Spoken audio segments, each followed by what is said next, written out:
Good afternoon, everyone. The time now is 4 o'clock. Welcome to the March 2nd Borough Board meeting. My name is Serena Purcell. I'll be your presiding officer for today. I'm joined by my colleague, David Perez, on technical support, Kirkley Reed, and Karen from the office of the Board President's office. This meeting is being conducted via WebEx conferencing platform. We have 5 items on the agenda today. Please note that this is a virtual meeting. It's being recorded to comply with public law and transparency. It'll be available for viewing at the Brooklyn Borough President 1 channel UK. In the interest of time and due to the fact that we have many presenters on the agenda, we'd like to on time. So I will once again call the Office of Management and Budget on the line.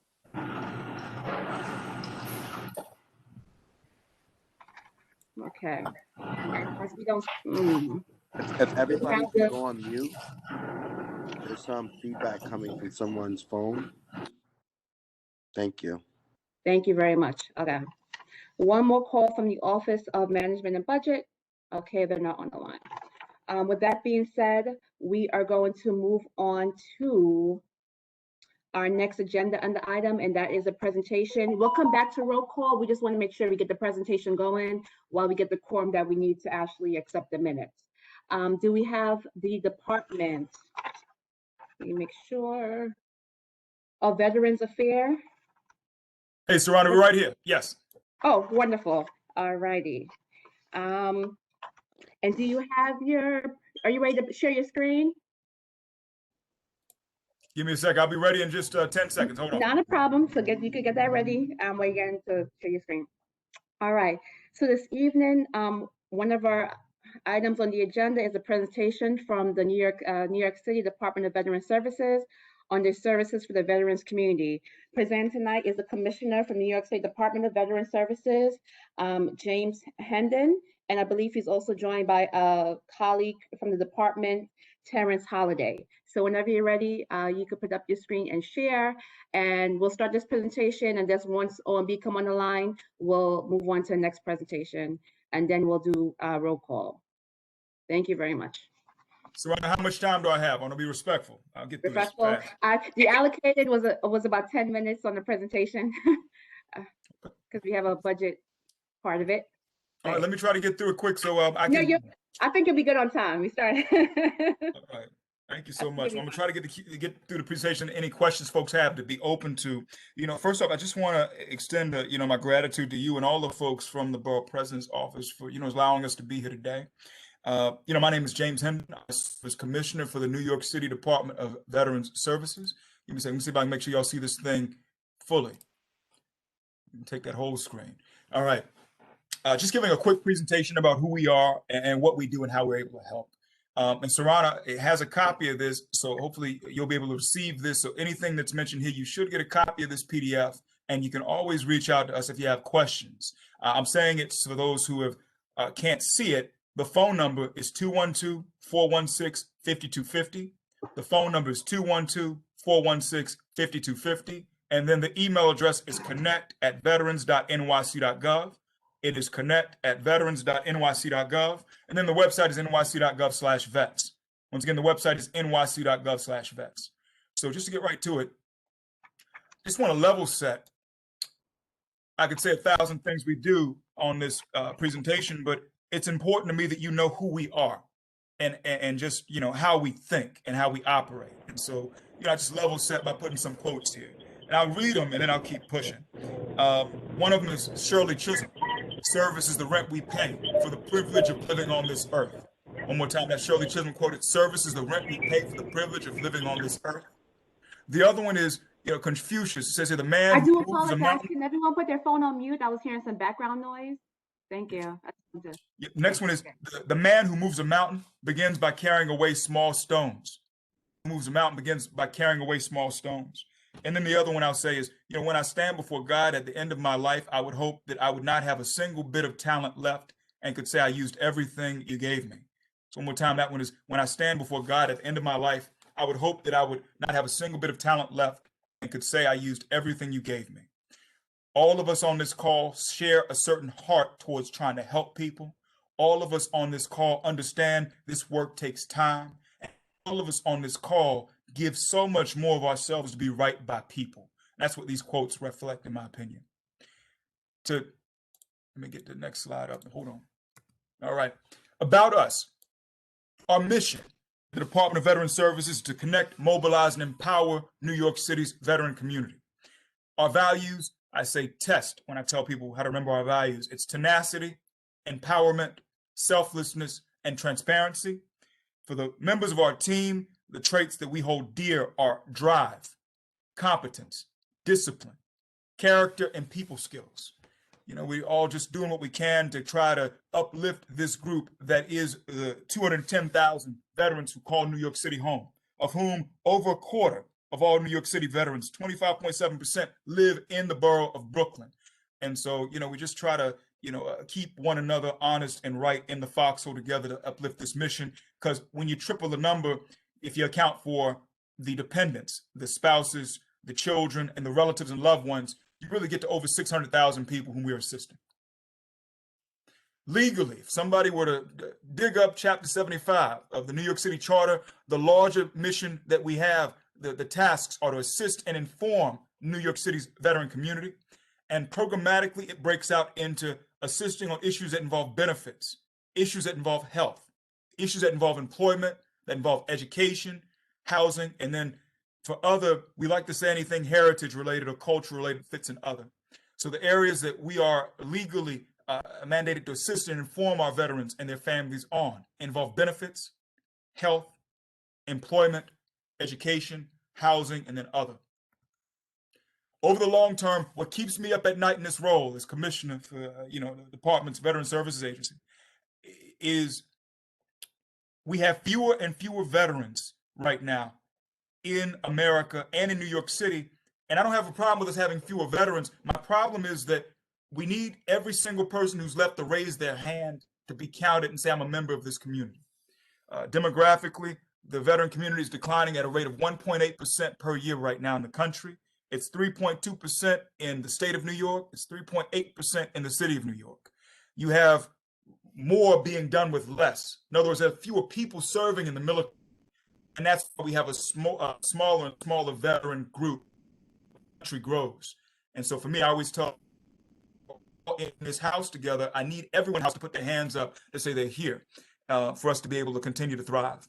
The other piece of this is it's not just about New York City. We're competing against Texas. We're competing against Florida, particularly Orlando. We're competing against Virginia. We're competing against North Carolina, even Wisconsin, to try to attract these folks who transition from the military to say they want to come and live where we are.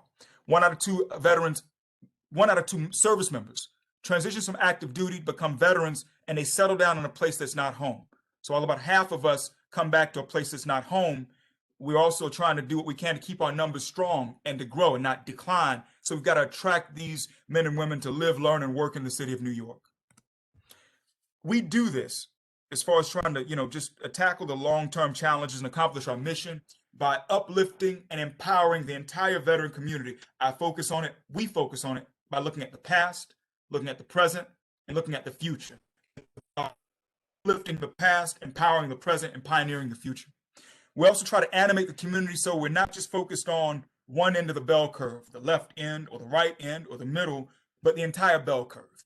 We're a city agency, we only have so many people, yet I told you there are over 600,000 or so veteran and family members whom we serve. And we need to work in a way where we animate the community that it might help one another as we move the curve to the right. The 3 things that we do as far as tasks, in my opinion, one is either we're connecting a veteran to an opportunity. So if I see veteran A and opportunity B, we make A and B meet. 2 is facilitating a situation where opportunity is realized. It's 1 + 1 = 6 or 2 + 2 = 20. Just to try to bring stakeholders together where everyone benefits and our veterans and their families especially benefit in the end. And then last but not least, when needed, we will roll up our sleeves and do the service ourselves. For example, if you have a veteran who passes away and the loved one needs to know, how do I get my uncle or my aunt or my grandfather placed in a national cemetery to get the right honors for their funeral? We help with that. If someone is saying, I need to apply for my service-connected disability from the VA, and I don't know how to get those claims in. We help with that. And then there are other areas. If someone is having a bid in the shelter system, and they need to find a place to move from the shelter system into supportive or transitional housing, need assistance navigating the city, state, and federal benefits, especially veterans benefits. We help with that. So these are ways that we try to go and meet our mission to keep moving it right. As far as the past goes, this is just a sampling of some of the things we do. To call out a few things on this slide, we have an effort where we're collecting the oral histories of as many veterans as possible and archiving them with the municipal archives and the Library of Congress. So these stories and so the legacy of this community can live on in eternity.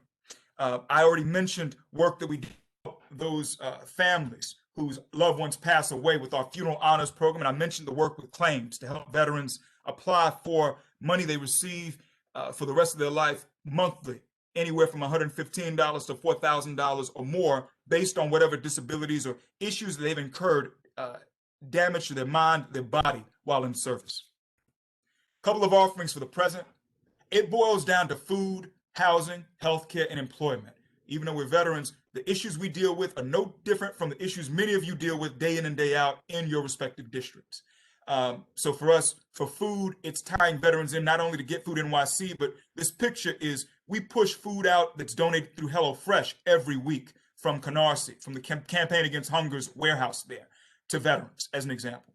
I mentioned housing with folks who are in the shelter system to get them in a good place and out of that system. There were 4,700, more than 4,700 veterans who were in the shelter system back in 2011. There are fewer than 650 today. So we keep working to chop down that tree to help our brothers and sisters to be able to have good housing. And then one here too is workforce development, tying veterans to any offerings the city has and any offerings we have partners who have on the jobs front. Try to tell everyone who does workforce development in this city, if you need veterans, you say you want to do right by women and minorities and other underrepresented groups. If you need veterans, you call us and we make sure our people know about it. So that's us as far as the workforce piece. And then I have to mention this. For veterans who apply, who are qualified or eligible for VA healthcare, we help them get enrolled. And also for family members for whom, even if you're not eligible for the VA healthcare, we help folks enroll in Obamacare or in the New York State of Health. When it comes to the future, this is about attracting that next service members of veterans to live and work in New York City. We have a program called Skill Bridge. We're trying to get as many employers in the city to sign up for it, where that employer can have a service member who's active duty, who's 6 months or fewer removed from. Have that person work for you 40 hours per week, and you don't have to pay them. They're still on Uncle Sam's dime and has Uncle Sam's insurance. We're trying to get more service members to do that virtually here in the city of New York so they can start to build that social capital and meet the job opportunities that are here in the 5 boroughs. Another one is trying to get our service members to start attending classes online at CUNY before they leave the military, so they can start to fall in love with the academic landscape in the city. Idea being that if you start working on an associate's or that bachelor's while you've got the uniform on, you can continue to do that work at CUNY once you take it off. And then last but not least is trying to match new veterans with old veterans. So if I have someone who says, I'm getting out and I'm coming out, I'm going to be living in Brooklyn next, we try to have them meet with a veteran who's already in Brooklyn before they even come home. So already have that connection through something called the ETS Sponsors Program. So last slide, tell everybody I speak to, take advantage of everything that we have on the table. Any and everything you see, not just through us, but through some of our other partners, not just in government, but our partners in academia, our partners in finance, our partners in industry, our partners in the nonprofit space, in the entrepreneurial space. Take advantage of everything you see. Sop it up. I mean, it's the least we can do to say thank you for your service. I also tell people, after you put the mask on yourself, put it on someone else. Tell someone about what you've learned about what we have and what we offer. So spread this message. And then the last one, this goes both ways, not just to the service members, but to people like everyone here today taking the time for this Zoom. Thank you for your service. I can't say it enough. It doesn't get old. It's one thing about the men and women who rose their hands and do so much for this country. We thank them. we also need to thank the other people who say, look, I will still be right by those others as far as who's going to serve the servants. And oftentimes it's people like every one of you, and we appreciate you. If you have questions, I'm open to it now. So if we can still take them, I don't know if we're at time. And then you hopefully you get a copy of this document and go get any of these links. So yeah. Thank you, Commissioner, for that presentation. We're going to open the floor to board members for any questions at this time. Hi, good I have afternoon. a question. This is Joan Bakardine from Community Board 17. Thank you for this presentation. I do have a question specifically talking about homeless veterans, the ones that are not inside, the ones that are potentially on the benches, in the McDonald's, kind of the forgotten few. Is there a plan for outreach to try to rehome them or to provide input on how they can get off the street? Joan, there are 6 street homeless veterans in the city of New York. We know who they are and where they are. We work with the Department of Homeless Services to constantly touch base with them, try to get them to go from being on the street to being in the shelter system, to then set them up for supportive transitional housing. So there are 6. And once again, there are fewer than 650 veterans who are in the shelter system, and we work with them to get them housed. And the number one more time, we went from 4,700 10 years ago who were in the shelter system who are veterans to less than 650 right now. And so we do have plans for these folks. We do work with these folks.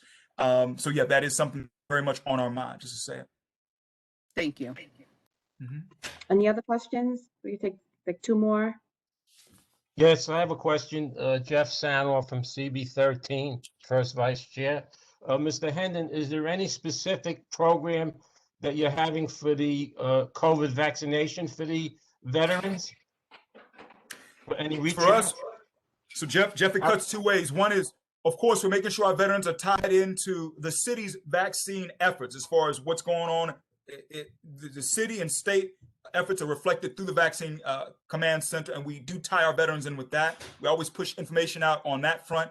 The other one, too, is to make sure that veterans take advantage of the VA's vaccine if they are eligible for VA healthcare. And so that's something else that we're doing. We have town halls we're looking to schedule later on this month during the week of the 15th. And that's going to be a time we have both VA representatives and city representatives talking with our veterans about that. But right now, we tie folks into the same hotline that everyone else has access to as far as the city's offerings and the state's offerings. But we also push them to the VA for those who are VA eligible. So yes. Thank you. Okay. And we have time for 1 more question from the board. May I ask a question? This is Ethel Tice with CB8. Yes. Yes. What is being done to provide the veterans with internet access so they can do job searches?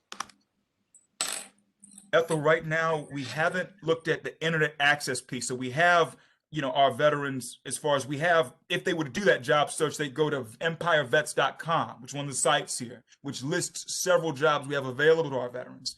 We haven't really dug on the issue of internet access as far as who has that need. That's one that we've not yet fully tackled. Just spoke with, I'm gonna mess it up, Danny Barber and I just connected for the first time about 2-3 weeks ago. We're talking about what we can do with our veterans who live in NYCHA who may have issues along these lines with access. Also spoke with Geraldine Collins, Jerry, on the National Alliance of HUD Tenants just recently too, as we're trying to think about how to engage and identify veterans in that spot. But I can tell you, empirevets.com is the site where we list jobs for veterans that are here in New York City located jobs. Also, we have over 4,000 remote jobs that a vet can take in New York City.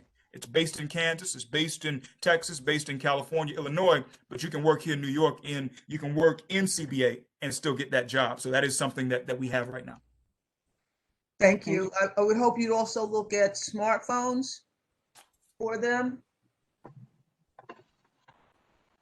No, absolutely. Yep. It's something that we're looking at all of these things as far as how do we make sure our people, it's about the digital divide for our community. How do we make sure those who are on the one side of the divide can cross over into the other?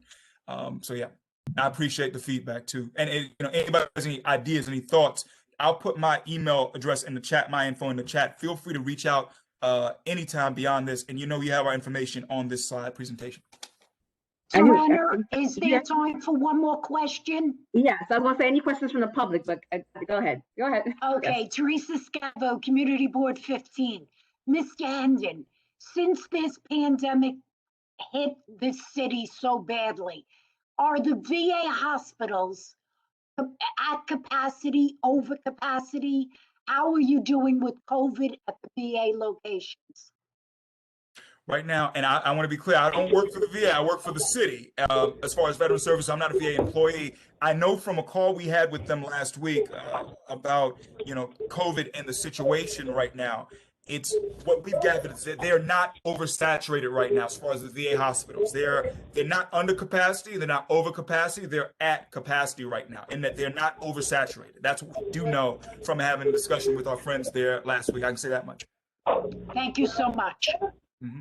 Thank you so much. And Commissioner Henderson, thank you for that. Kendra, thank you for that presentation. I think your information is in the chat. Please, everyone, go make sure you get a copy of the presentation. You're welcome to stay for the meeting. We hope you guys reach out and make help a resource, especially since we're a board that are very active on veterans issues. That concludes our business with the New York City Department of Veteran Services. Thank you again, Commissioner, for joining us. I'd like at this time to call the representative from the Office of Management and Budget from OMB. Ivan, are you on the line? Yes. Yes, I am. Okay, wonderful. Do you have a screen do you have access to share your screen? Did you share your screen? No, we don't have a presentation. That's fine. Okay. So, and Ivan, okay. Acosta, correct? Right, yes. Thank you. Wonderful. All right. With that being said, we'd like to welcome from the Office of Management and Budget, OMB, just give a brief overview. This is a 15-minute presentation. I'll ask everyone who is not speaking to put their line on mute. Welcome, Ivan Acosta. This came out from the board in regards to various inquiries on the budget. So he'll give us a 15-minute presentation, and we'll open the floor for questions, and then we're going to take minutes. Ivan, the floor is all yours. Thank you so much.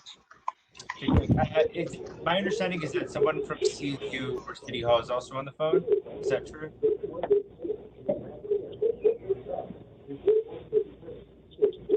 Is anyone from CU, Community Affairs, the Mayor's Office on? Ms. Purcell, is it possible to mute the number ending in 95? That is where the background noise is coming from. Okay. Okay. All right. And just again confirming, no one else from the mayor's office is on the line. Okay. Okay. I thought someone would join us, but if not, that's okay. So, good afternoon, folks. As stated, my name is Ivan Acosta. I'm with the Mayor's Office of Management and Budget. I'm going to run through the preliminary budget as we presented it on January 14th, 2020, just a couple months ago. The preliminary budget, high level, we are at $92.28 billion. That is the new number for prelim. Stepping into prelim, if folks recall, we were at a $3.8 billion, $3.75 billion gap, which meant that we needed to find savings or revenues of 3.8 to balance FY22's budget. I'm going to go through changes in FY21 in revenue changes, and then I will go over those changes in FY22, and then I will go over agency expense changes, our savings programs, and then that'll be much of the budget. So the revenue changes, we saw an increase in non-property taxes. So non-property taxes consists of items such as personal income tax, business taxes, hotel and sales tax, real estate transactions. Personal income tax came in higher than expected, an increase of 822 million, and in 21 and in FY22 the increase was of 531 million. This is, we draw the correlation to the stimulus the first time, right, and the second, really. Those one-time payments, the extra underemployment benefits, PPP, those items helped increased personal income tax. The other item I mentioned, business taxes, were also we did better than expected. It was 653 million for FY21 and 637 million for FY22. Again, here, a direct relation to stimulus dollars received. Overall retail and service was weak, but we had better than expected financial sector activities, which is really our Wall Street and lower foundation of the city. On the flip side, hotel and sales taxes saw a decline. That's probably expected. The real estate transactions were pretty on the nose there, so that was leveled. So that again is the non-tax revenues that we saw. On the property tax side, right? So this is the biggest driver of the city's revenue. We are seeing a steep drop in FY22. This is the first decline in tax levy since the 90s. We are seeing that in FY22, property taxes revenue will drop by about $2.5 billion every year. And this is in direct relation to the commercial properties all over the city seeing less or an increase in vacancies and a drop in rents. So the city expects to receive about $2.5 billion less in property taxes. So in FY21, what that did was an overall net positive revenue change of 1.8 million in FY22, an overall drop of 1.58 billion. Those are the revenue changes. So that's right, dollars coming in into the city. Now I'm going to go over expense changes. Expense changes, right? They're made up of agency funded programs. Here we are seeing in FY21, there's an additional 704 million, and in FY22, it's an additional 181 million. The bulk, I'm going to go over, right, some of those additions to the budget, and much of it was all for, right, public health, safety, education. In education, the drivers of the 278 drivers there, which make up 278 million, are Carter cases, early childhood programming, and academic resiliency. Academic resiliency is adding social workers in schools.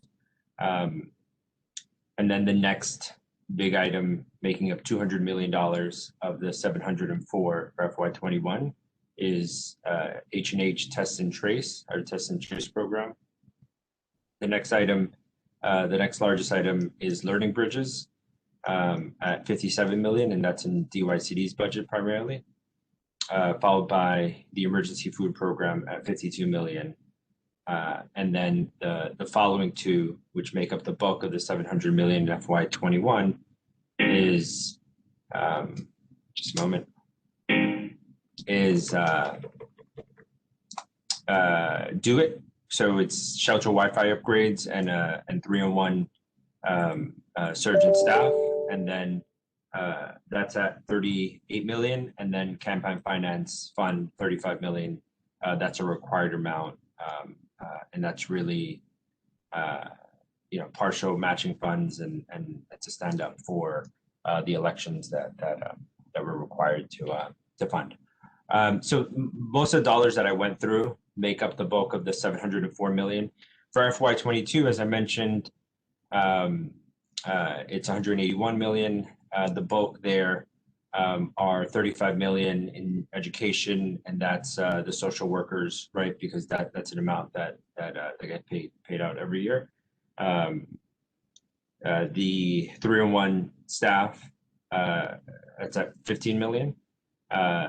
You have World Trade Center, Zadruga, and out of the health department at 11 million.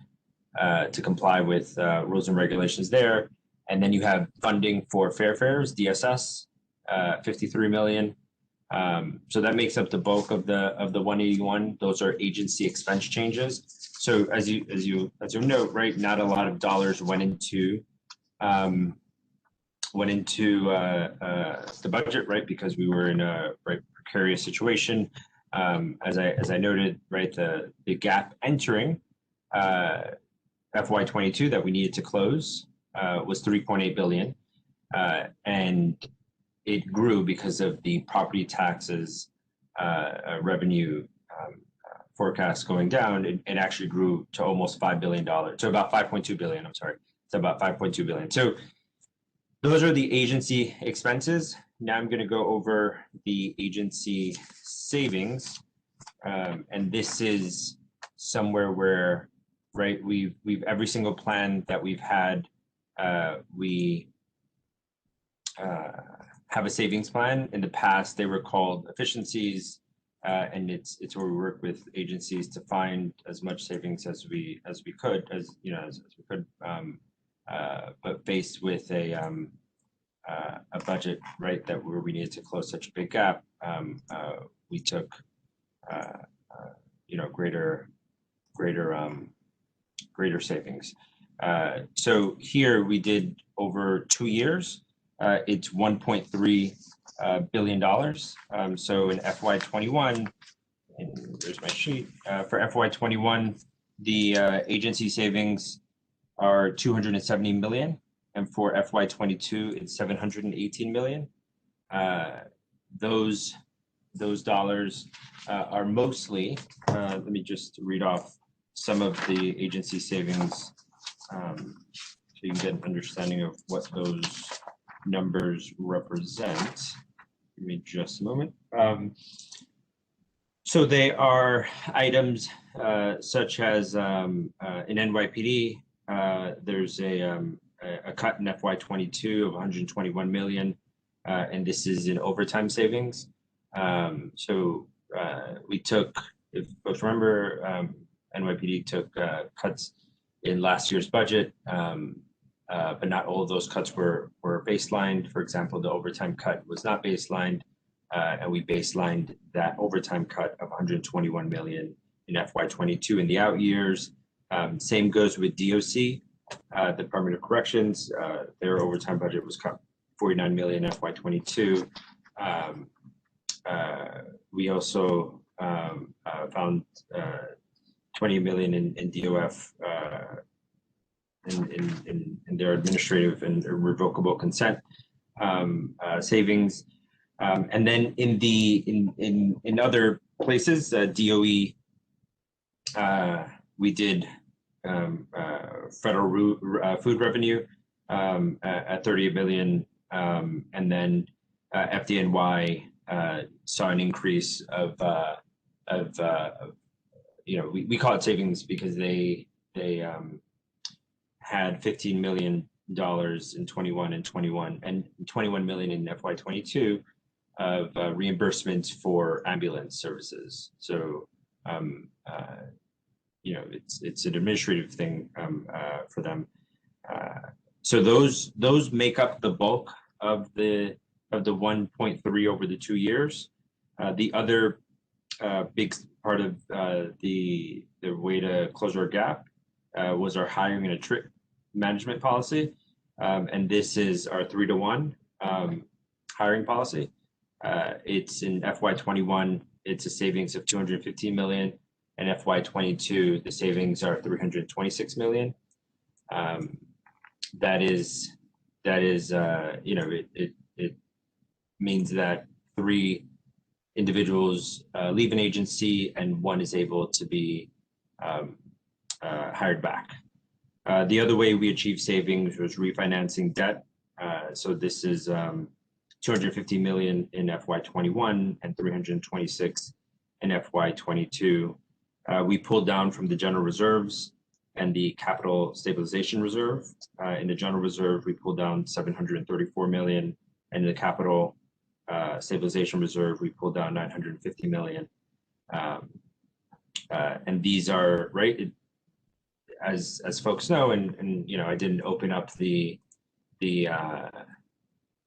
presentation for time, but before pre-pandemic, unemployment in New York City was about 4%. Our tourism, is 67 million visitors in 2019.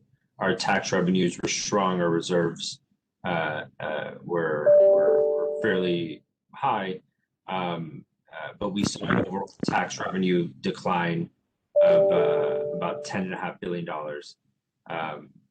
And that on top of unexpected and critical COVID spending of more than $6 billion, unemployment went over 20%, and it remains at about 12%.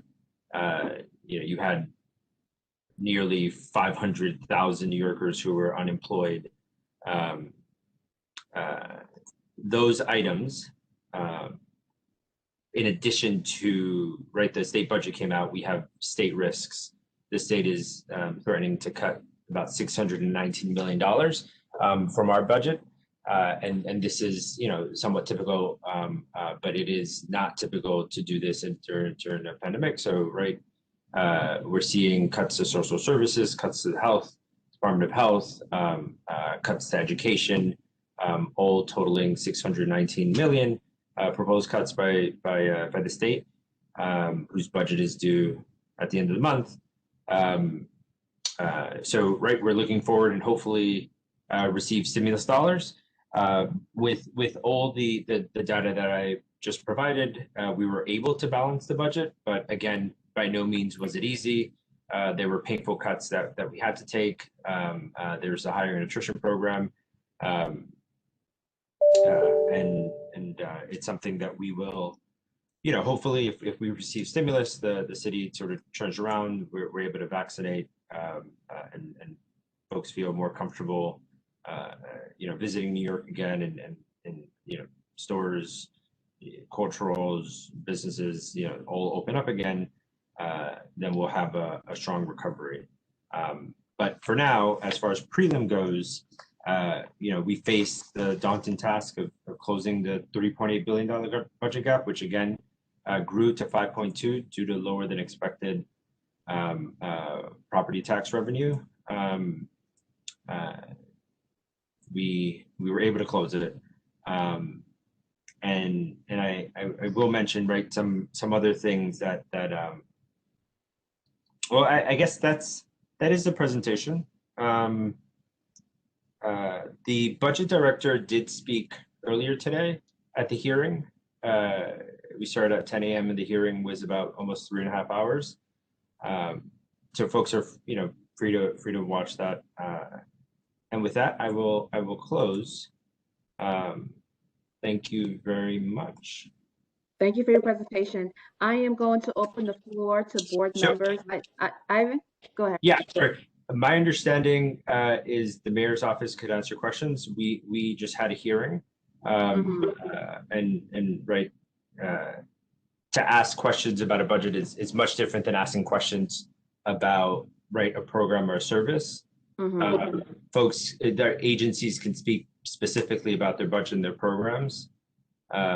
We talk more specifically overall about budget. And someone from City Hall was supposed to be here to either field questions or take them and then answer them at a later time.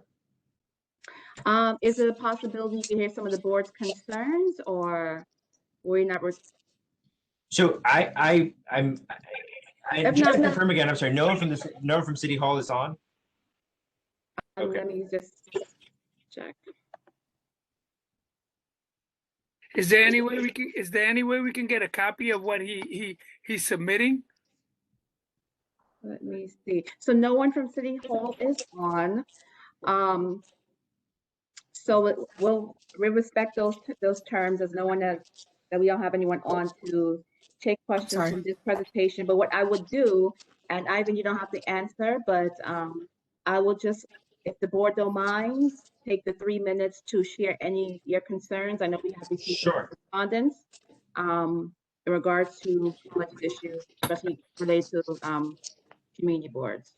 Sure, absolutely. And I will say, there is a lengthy process that we have with community boards in relation to the budget, right? It's a charter mandated process that we go through every single year.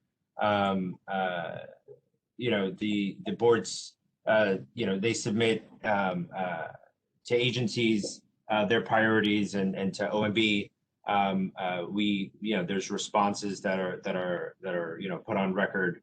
Borough presidents and council receive board requests with these OMB's responses as they both prepare for their budget recommendations. And right, there's then engagement in hearings in council. So right, I'll be remiss to say that right, there is a rather right charter mandated long process. I'm more than happy to stay on the phone and hear folks' right you know, comments or you know, positions. I'm sorry, I just have a clarity question, if you don't mind. Joan Bocardine, Chair, Community Board 17. Is the hiring freeze still in place? You mentioned it, but I wasn't quite clear on it as to whether or not it was still in position. That is true. Yes, I did say the hiring policy, hiring freeze. It's 3-1. It was 2-1, and now it's 3-1. Okay. Thank you. Okay. Thank you. Is there any way we can get a copy of those numbers or something in regards to that? So all the information. Before. Okay, so I will say, right, all the information that I provided is on OMB's website. All of them come from our publications. All of the information I gave is public information. You're welcome to go to the OMB website, look under our publications, look specifically at the financial plan for January 2021. And it will give you all the information that I went through. This is Fred Baptiste, Community Board 9. I think all of the boards have sustained a number of cuts in terms of the budgets from last year, this year, and I think we've also looked at this, the upcoming fiscal year as well. Is there anything anticipated in terms of additional cuts, or even anticipating if there is a fiscal stimulus and the state and local government aid, is there any possibility of some of those cuts being restored? So, I mean, as Ivan stated, I guess he's on the line to take questions and inquiries, but I'm glad he did share that. And then we did receive a correspondence from the community board. And because we do have council members' offices on the line, this is the perfect venue to express those concerns, so we can have them on record. So I know that was a concern of many of the boards in regards to cuts to district offices. So we have that on record. That's fair. I would like to go on record for Community Board 17 to amplify that concern as well, the budget cuts and the way that it was managed. Okay. Thank you. Yeah. All right. I second that. Camacho CB4.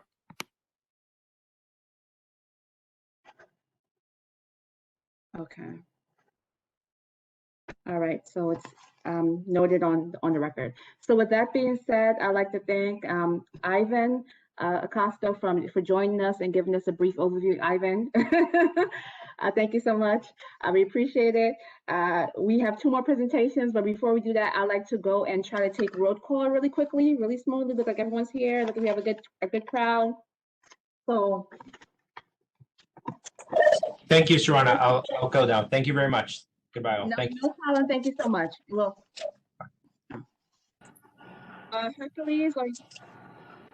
Hercules? Yes, I'm here. Okay, not a problem. So I think I'm looking through. Please make the notation, Community Board 10, they're on the line, they have audio issues. Okay. And I think, yes, CB10, they dropped something in the chat. Can you hear them? And yeah, you could go ahead and kind of call the roll when you're ready. At this time, we are going to, David, is everyone able to unmute themselves or, right? They're able to? Everyone can mute and unmute themselves. Okay, so when you hear your name, just unmute so he's able to take your attendance. All right, so you can begin, Hercules. Okay, we'll start with the community boards. Community Board 1. Here. Community Board 2. Community Board 2. Community Board 3. Richard Flateau, chairperson, present. Hello, sir. Community Board 4. Camacho, Robert Camacho, chairperson, CB4. CB5. Community Board 5. Community Board 6. Todd Beatty, Assistant District Manager here. All right, Community Board 6. Community Board 7. Hi, Julio Peña here. You doing? Community Board 8. Ethel Tyus, chair for CB8, present. Okay. Community Board 9. Fred Baptiste, CB9 chair, present. All right. We have already CB10 is present. CB11. Manuel Lau. Okay. Representing 11. Present. Thank you. Thank you. Community Board 12. Larry Spitzer, Community Board 12, District Manager. Okay. Community Board 13. Jeff Sanoff, first vice chair, present. Okay. Community Board 14. Gail Smith, first vice chair, CB14. Community Board 15. Teresa Scavo, chair, present. Thank you. Community Board 16. Janice Morgan, chairperson, present. Board 17. Joan Alexander Bakardine, chairperson, present. Thank you. Community Board 18.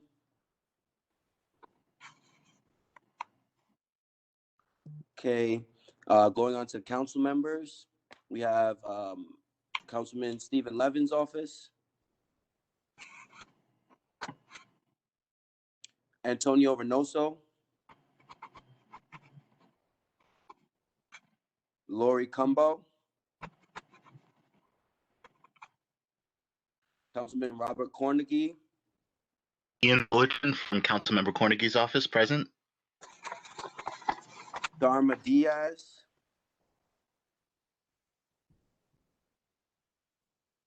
Carlos Menchaca. So sorry, this is Evelise Rivera reporting for Councilwoman Dharma Diaz, District 37 in Brooklyn. Got it. Thank you. Hi, this is Chang Lin for Councilmember Carlos Menchaca. Thank you. Councilman Brad Lander. Present. Councilman Matthew Eugene. Councilwoman Alika Empry Samuel. Kim is on the line, and she has two, and Everton's online. Kim.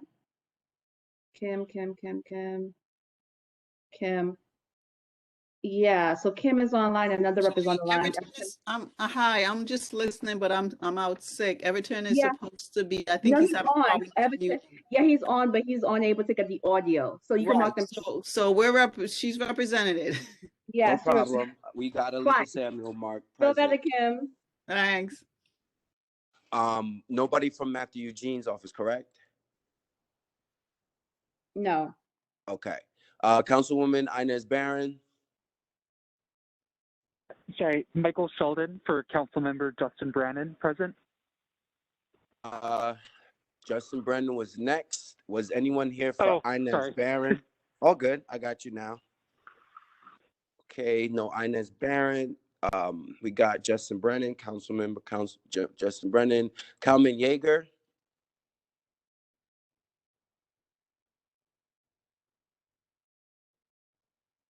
Okay, Farrah Lewis.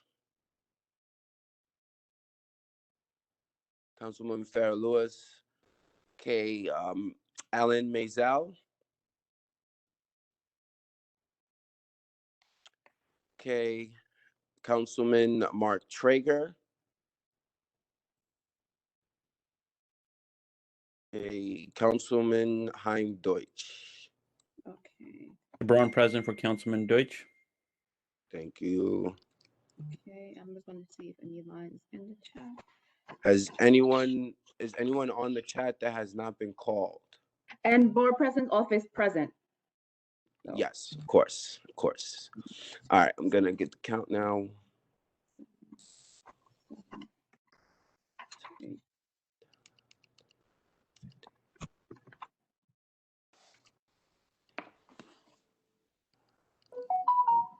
"43 members present. You have quorum." Okay, wonderful. We have quorum. With that being said, minutes from our February 2nd, 21st meeting was sent out to the board members in advance copies.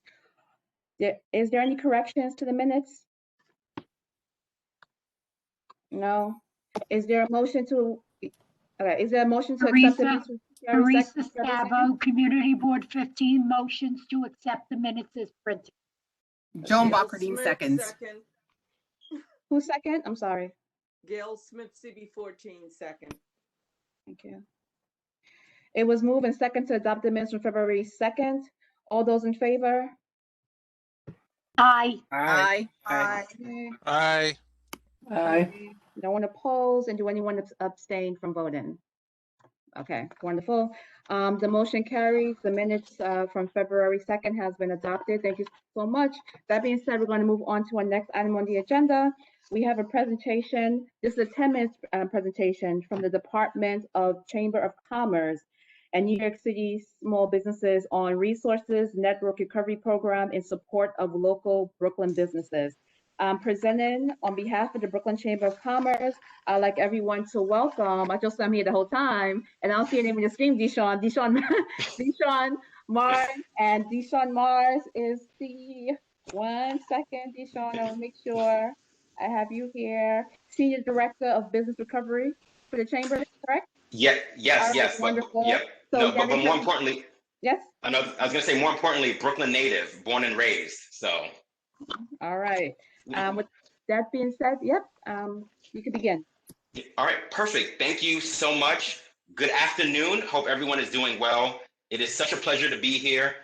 Like I said, from Brooklyn, I live in CB17, grew up in CB9. So great to be addressing all of the community boards who are doing such fantastic work in the community, making sure we're connecting all of our residents to much needed services. Again, my name is Deshaun Mars, Senior Director of Business Recovery at the Brooklyn Chamber of Commerce. And I'm going to take about 5 minutes to go through a new program that we have at the Brooklyn Chamber called the New York City Small Business Resource Network. We are connecting one-on-one with businesses to connect them to much needed recovery services. So I'm going to present for about 5 minutes and then happy to talk about how we can get the services out to your local businesses and any questions that you have about the work that the Chamber is doing. So I'm going to share my screen, so give me 1 second.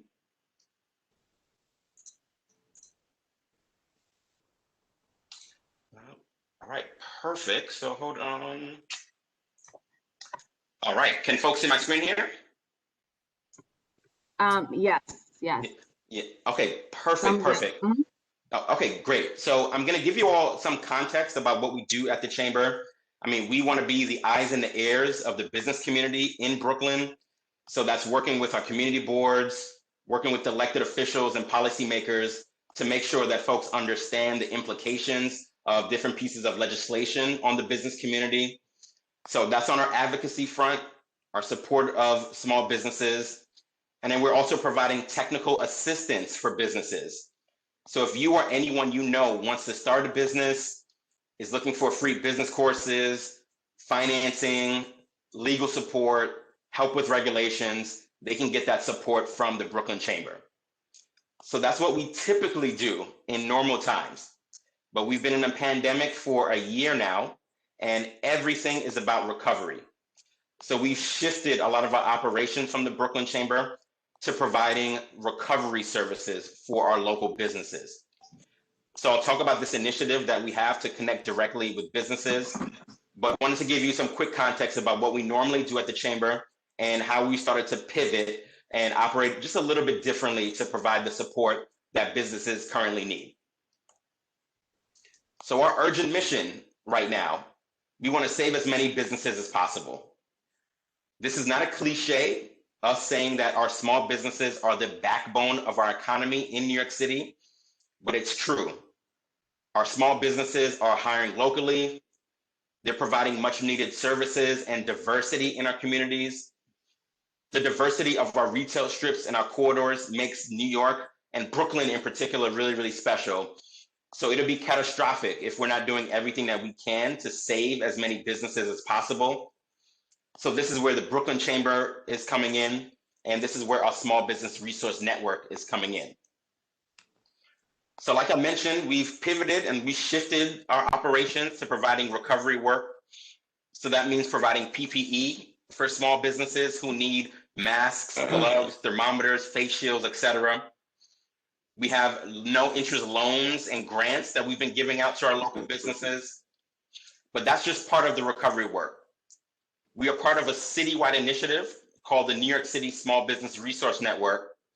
And this is a public-private partnership between the 5 borough chambers of commerce, the Economic Development Corporation, EDC, the Peterson Foundation, and the Partnership for New York City.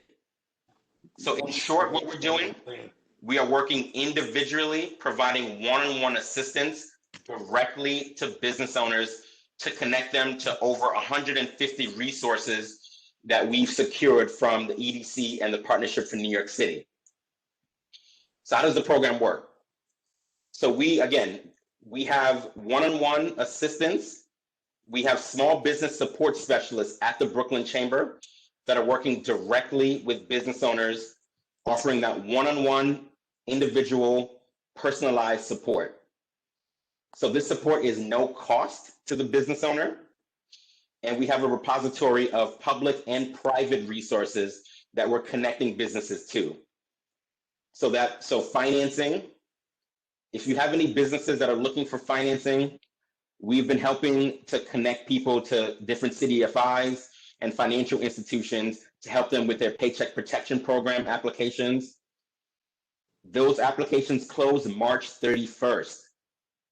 So if you have any businesses that are looking for the PPP, which is a forgivable loan from the federal government to provide financing resources to help with your payroll and other costs, those applications are due March 31st. So that's one source of financing support that we're providing. We also have staff members at the Brooklyn Chamber that are working individually with business owners to go through their credit histories, go through their business plans and their cash flow and their revenue projections to figure out what are the best options for them to access much needed financing. We've talked to many business owners who don't have enough cash on hand to withstand any type of pandemic or business interruption. So it's critical that we're getting the money in hand to our businesses. So we're connecting people directly to financing resources. Don't need to tell anyone here how businesses are operating very, very differently because of the pandemic. Because we're working remotely, businesses aren't getting that foot traffic before. People aren't going to work, so they aren't stopping in the cleaners to get their clothes laundered.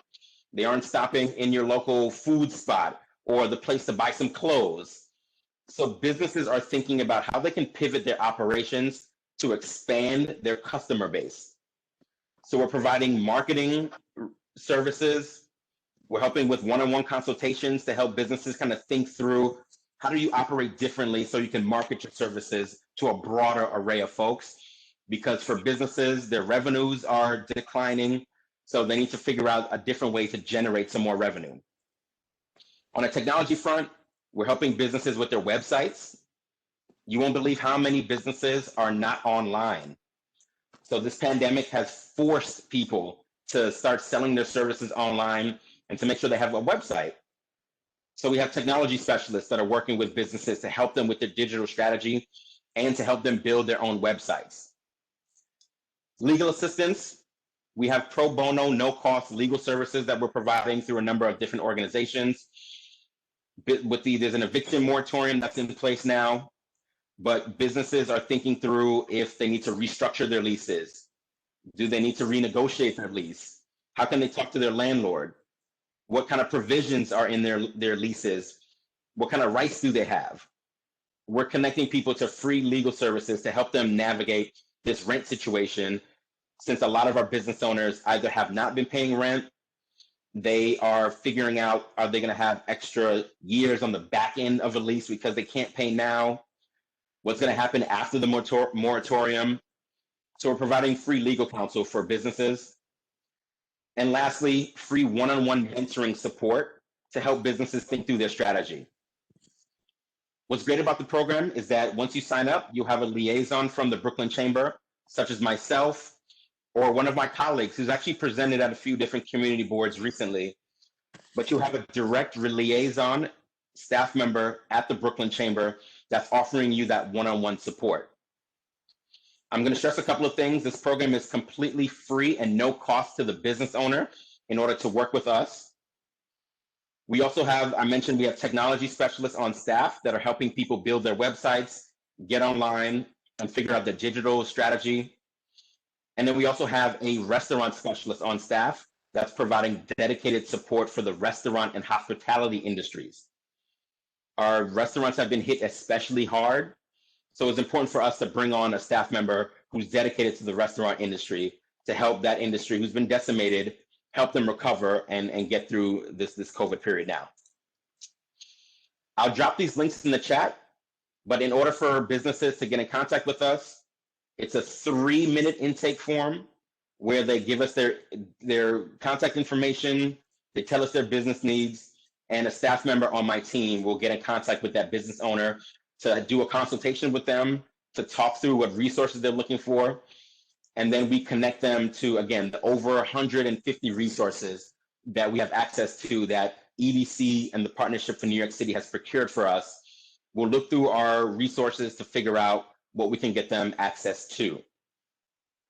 Now, where do the community boards come in here? We would love to either present individually to your community boards, talk to your chairs, your district managers about the work that we're doing. Our team is on the ground offering direct support to business owners. So we're going door to door, feet on the ground, boots on the ground, going directly to business owners to connect them to resources. So we'd love to do commercial tours with our community boards. If you have specific businesses that are struggling, that need to work with the Brooklyn Chamber to get access to resources, please send them over. But we are ready and we're really excited to be partnering with the community boards to figure out how can we get these resources directly to the business owners that need them. So I'll drop the link in the chat and I'll drop my email in the chat as well. But that is the presentation. That is the program. Free individualized support for small businesses to connect them to financing, legal services, marketing support, technology help, one-on-one mentoring. We are here to support and save our small businesses. All right, so thank you, Sarana. Happy to answer any questions. Thank you. Yes, we go to the floor for questions. I would just like to make a comment. Richard Flateau, Community Board 3. We had the Chamber and the New York City Small Business Resource Network present last night at our board meeting, and I would encourage any other boards to take advantage of that resource. I'm also a Brooklyn Chamber of Commerce member. Perfect, perfect. Yeah, we didn't just place you here. Yeah, you know. It didn't pay me anything. Hi, this is Janice Morgan, Community Board 16. I'm just curious how much success you've had with the bids in local communities, given that they are really charged with being out on the, commercial corridors, connecting with those local businesses. So have they been very helpful in this process? Yeah, so Janice, very, very good question. So the bids, the business improvement districts, we actually coordinate a weekly chat with all the bids and merchants associations in Brooklyn. So if you know any merchants groups that we aren't connected to, we would love to fold them into that conversation that we have each week, where we go through Brooklyn Chamber resources. We invite speakers from the city and who are providing other resources to talk through all the different programs and services that are available. So we have been coordinating with the business improvement districts. We've been doing commercial tours with them. So we've definitely been engaging with them. But our big problem is figuring out how to get in contact with those businesses that do not have bid representation, a merchants group, an LDC or business development organization that's in tune in that community. We're trying to figure out how best to get in contact with those businesses. So if you have any thoughts or suggestions on the best ways that we can do that, we've literally been going door to door, talking to businesses, letting them know that the chamber's here to support. But we do have a focus on making sure that those that don't have access to a bid or a merchants group also gets access to Brooklyn Chamber resources. Thank you. Your hand. I'm sorry, Janine, go.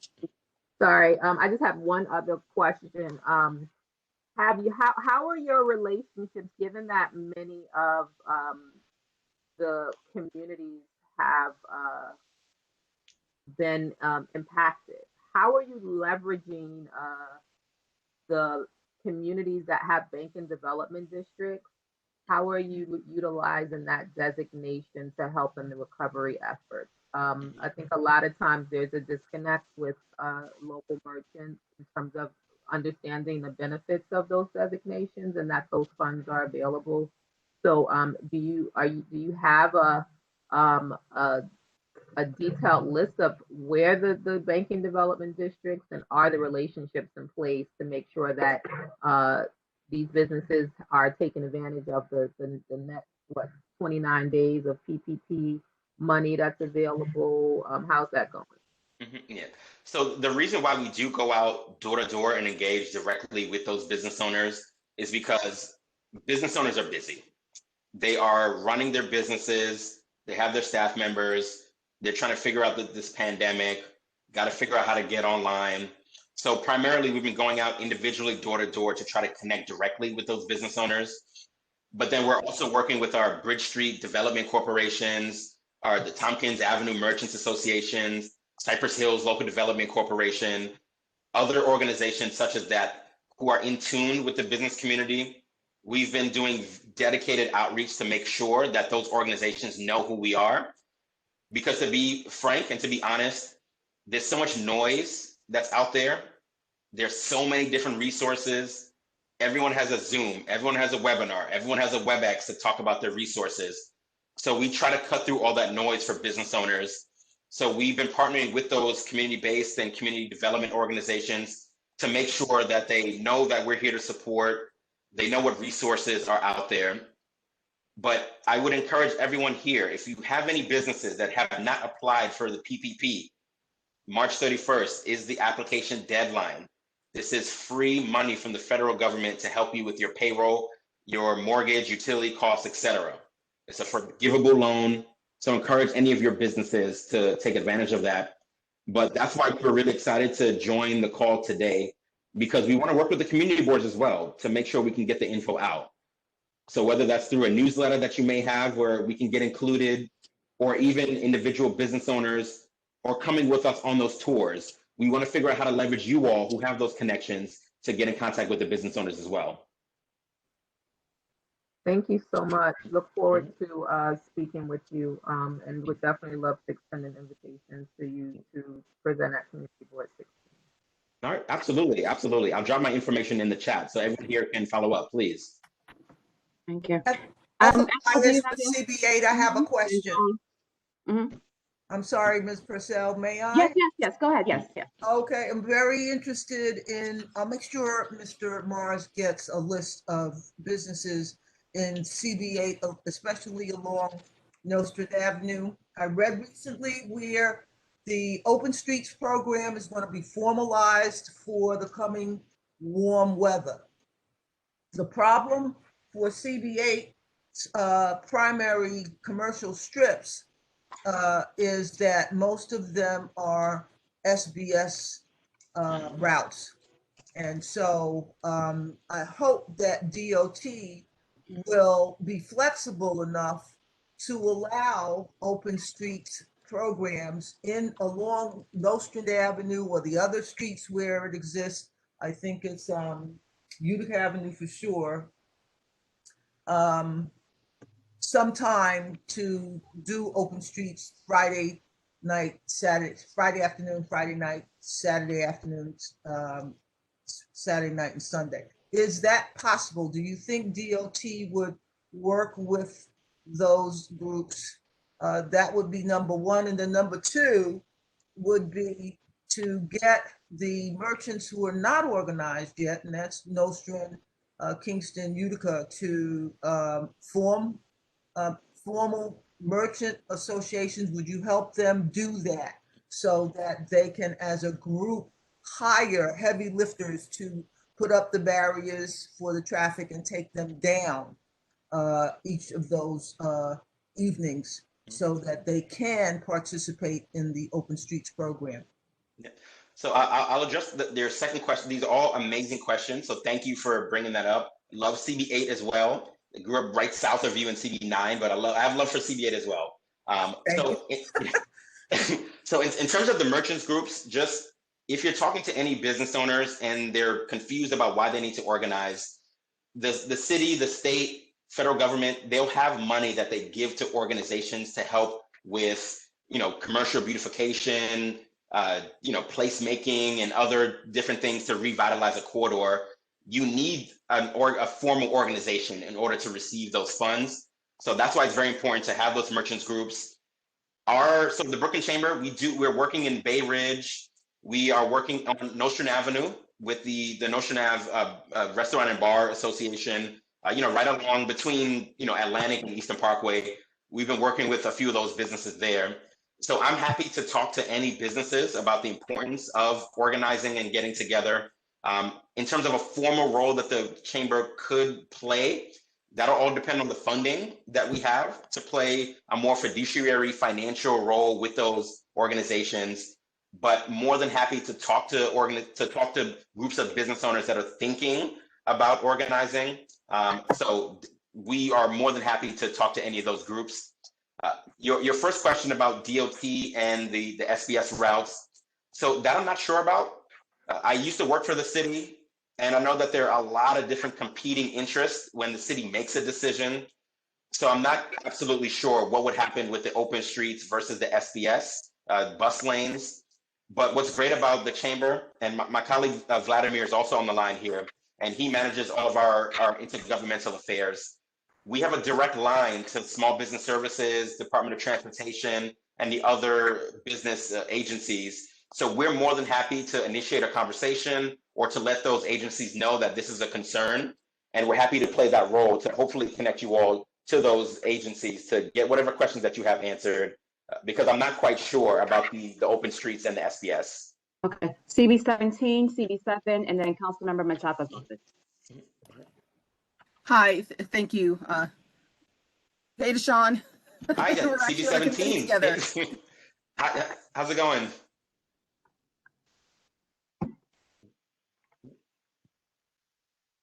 Joan? Joan?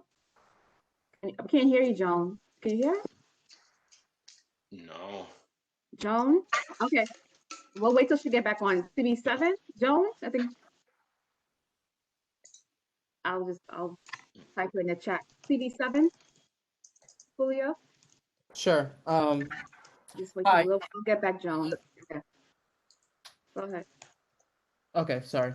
Thank you for the presentation. I guess my question is, what success have you had in terms of reaching out to immigrant businesses? Specifically, I'm thinking about like our Spanish and Asian-owned or Spanish-speaking businesses and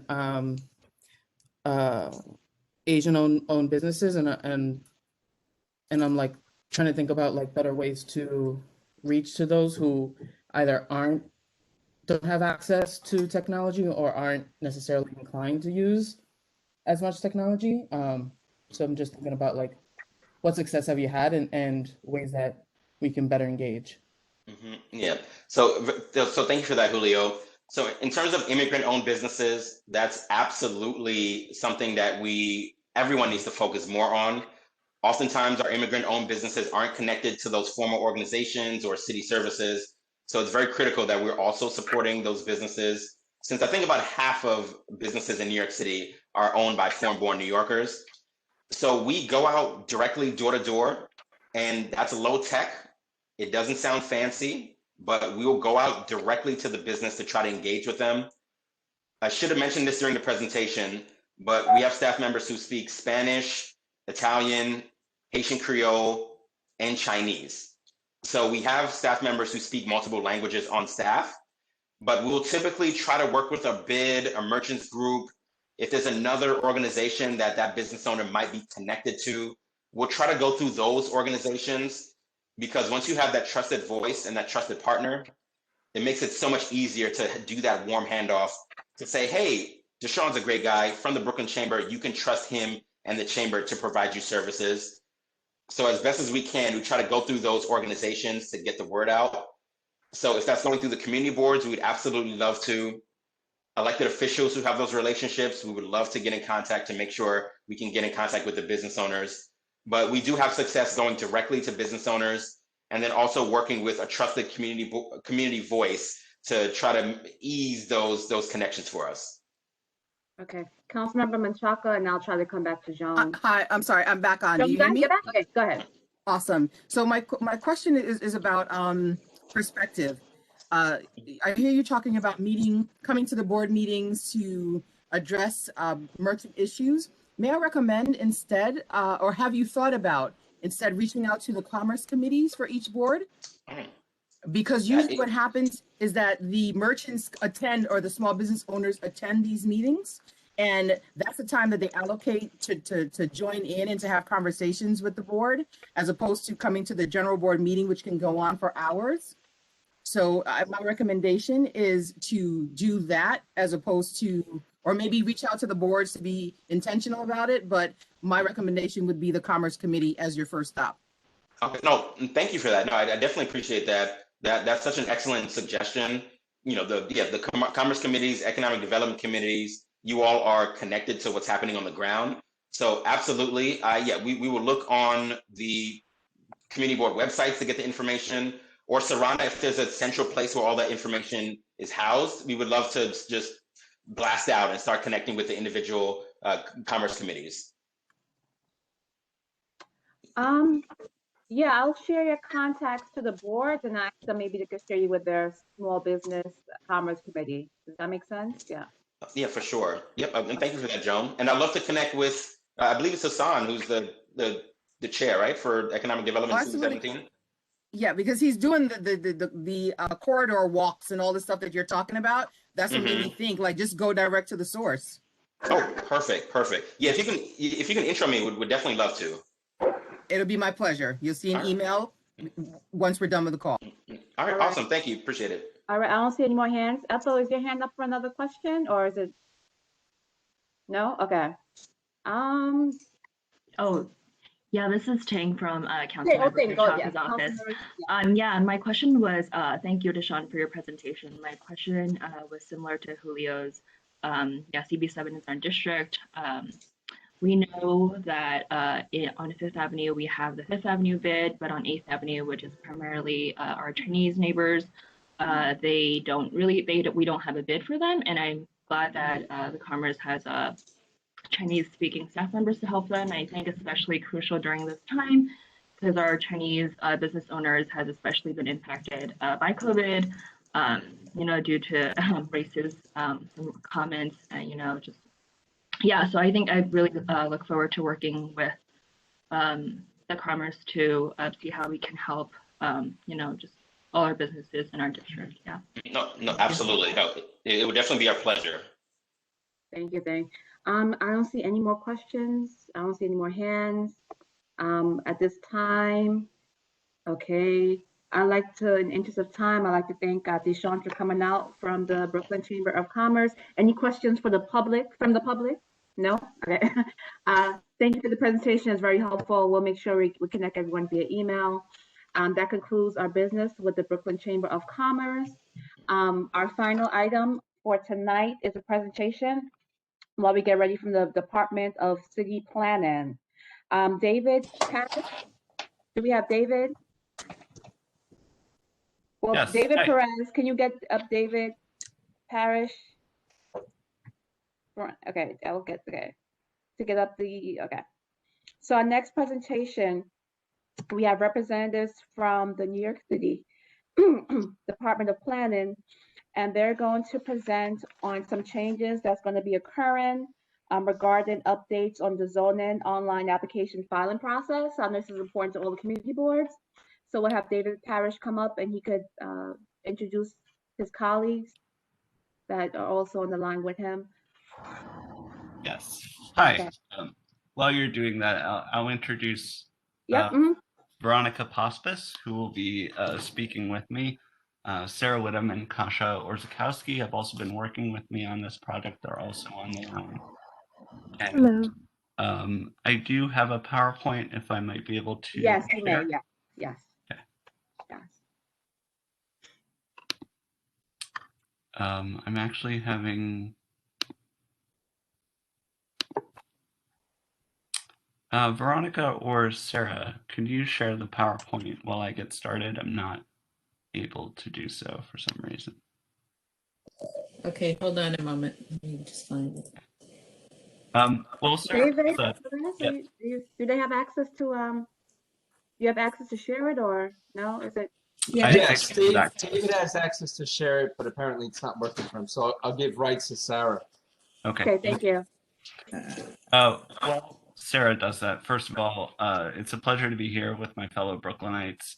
About a little over a year ago, I was here to talk about the launch of the land use application portal that would allow you to go online and submit recommendations, schedule community board public hearings online. Since that time, things have obviously changed quite a bit. Through the COVID-19 pandemic, we've moved the entire land use process online. And we've also developed an online applicant portal where applicants can now submit all of their applications online. I know that this process has not been easy. There have been bumps in the road. So before we go anywhere, I want to thank everyone for working with us through this. I know, again, it has not always been easy. But today, I wanted to give you 4 key updates on things that are changing with the zoning application portal. The first and most important is that for many years, community boards, borough presidents, the public have been asking us to put land use applications that are filed, noticed, certified, referred on our website. My apologies. Are you sharing something? Hold on, I'm trying to get it on. Oh, thank you. Okay. Let me know if you can see it. Not yet. No, we're a visual group. There you go. There we go. It's coming up. It's coming up. Okay. Okay. Okay. Oh, you can see it now. Okay. Excellent. So 4 key updates here today. First, applications are now available to the public and to community board members online on our webpage, Zap Search. We'll show this to you in a couple of moments. I just wanted to note that certified and referred applications are all available online now. We're working on uploading and getting all filed applications since March, since the pandemic began, and we began getting digital materials from applicants. Those should all be verified to be up in the next few weeks. I do want to note it is not a perfect process. We've noticed mistakes along the way. If you see something and it doesn't look quite right or something's missing, please feel free to reach out to us. Second update that we'll get into in a moment is the referral process is going to change. Many of you have been receiving links to a website called box.com.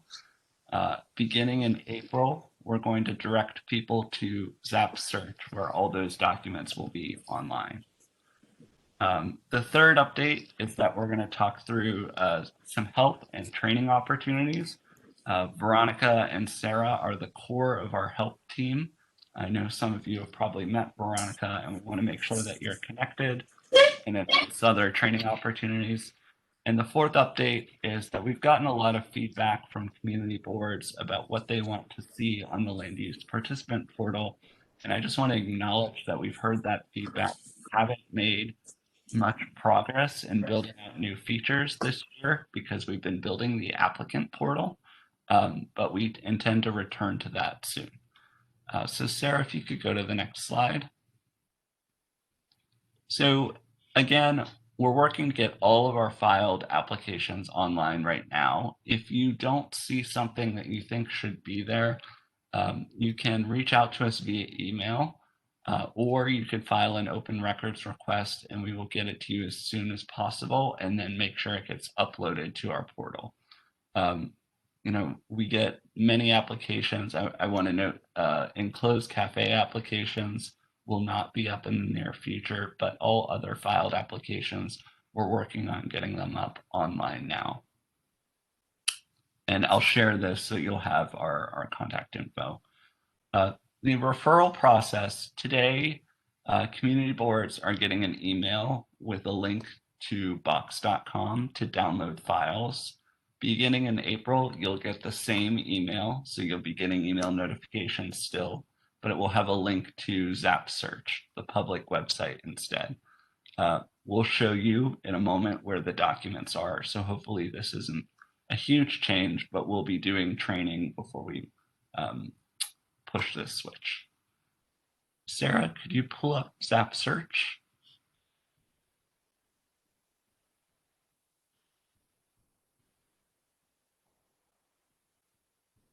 And thank you for helping me out today.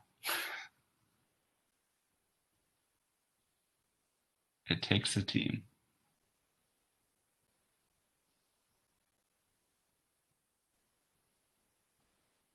Okay.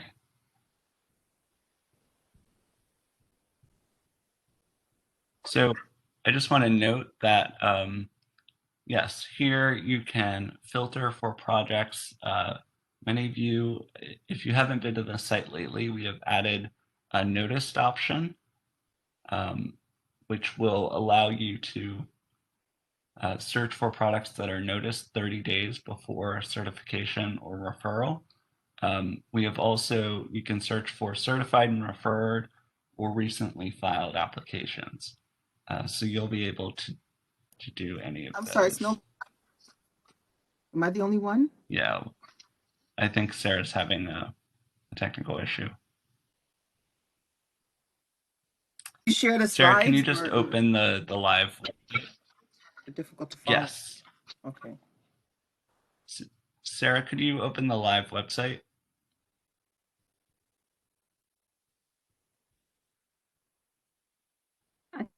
I'll do it. Yes, Sarah. Oh, you're. Oh, could you? Oh, you're muted. Yeah. Can you unmute Sarah? Sarah, you're muted. I We cannot. can't hear you, Sarah. You're muted. Kasha, are you? I can't unmute her. She might be having technical issues. Yeah, I think she might. Okay. Yeah.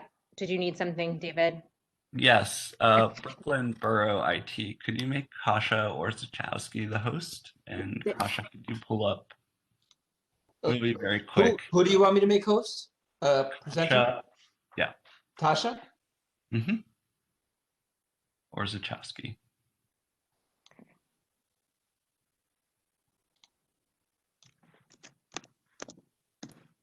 You just want me to pull up Zap.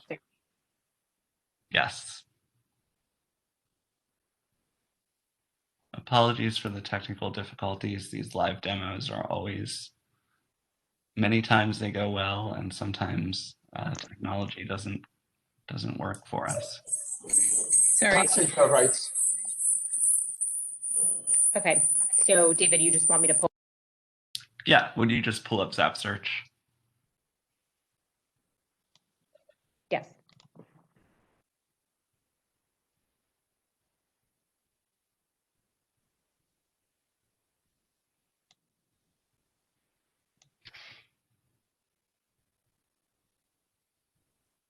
Okay. So, Kasha, can you show or put your mouse or cursor near project stage? Sure. So here we have the noticed option, things that have been recently filed, things in public review, things that have been completed, and unknown, which are some of our older projects that typically go back to the 70s. So for example, if you wanted to look at projects in public review, you would click off of filed. And then you might go down to your borough, filter below, and say we want to look at Brooklyn, obviously.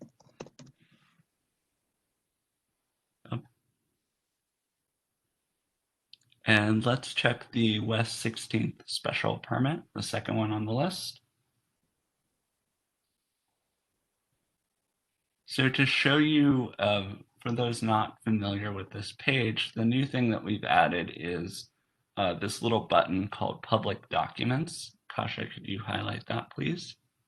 Right here. And when you click that little arrow, it begins to display all the land use materials and environmental review materials. As we move forward, for each project, there will be more and more documents unless they're in this final stage of the process. And as we go on, you should be able to see more and more projects as they enter the filing process and begin to move on. So I just wanted to show you briefly where all those documents were on the site. And Kasha, would you click in one of the documents? So once you click the little down arrow there, you will see all the components of that document. Some of them are simpler than others. Once you look for the certified documents, the certified EAS or the notice of certification, you'll see all the materials that we would normally send to the community board, and we are sending the community board, but they're all right there. This website, again, is available to the general public, to community boards. It's zap.planning.nyc.gov.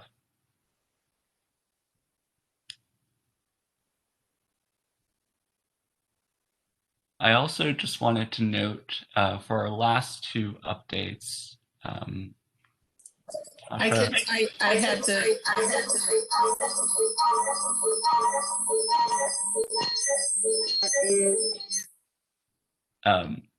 Okay. Kasha, can you pull up the PowerPoint? I have the PowerPoint again if you want me to. Okay.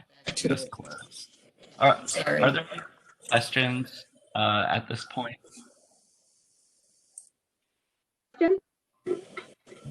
David, you open the floor for questions?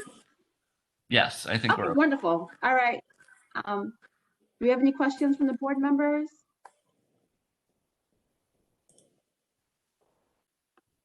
I don't see any hands. okay. Let me close with just where you can get help, and we'll thank you for your time. So help, if you're confused by this or you need assistance working with us, zap_feedback dl@planning.nyc.gov is the place, or you can call us at 212-720-3300. Veronica Popsis is our main customer service support, and she will be glad to walk you through. I want to thank you for your time. I'm sorry for the technical difficulties. I'm sorry, I do have a quick question about the community board open house in May. Yep. What is it? Oh, yes, sorry. Because this is all new and we are still in an adjustment process, we wanted to invite community boards to come in and receive training on how to use the land use participant portal, which many of your district managers or land use chairs are using, or general information about ZAP moving documents online. So we'll be doing an online open house in May. Thank you. Thank you. With that being said, no questions from the board members, no questions from the public. That concludes our business with the Department of City Planning. I'd like to thank David, Sarah, and the rest of the team, Kasha, am I missing one? Alex, for attending this evening. And can you just drop the information in the chat? I don't believe I had a copy of the presentation. Or the best contact if the board needs to reach somebody. I have questions. In the meantime, we're going to move the agenda forward. Is there any new business? Well, is there any unfinished business from board members? Any new business from board members? All right. Can everyone hear me? Yes? Okay. Yes.